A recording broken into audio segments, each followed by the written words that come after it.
परम प्रेममय श्री सिद्धार्थ श्रीमुखनिस्तुत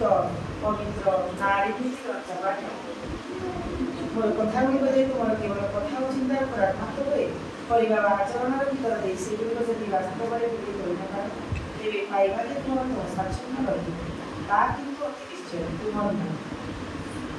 नारी नम्यतार उत्कर्ष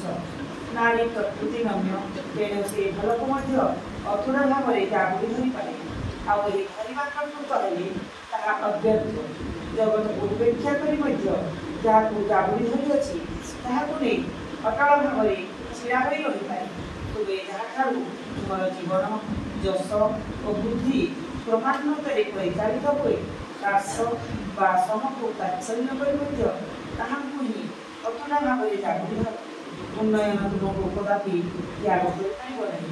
यह निश्चय जय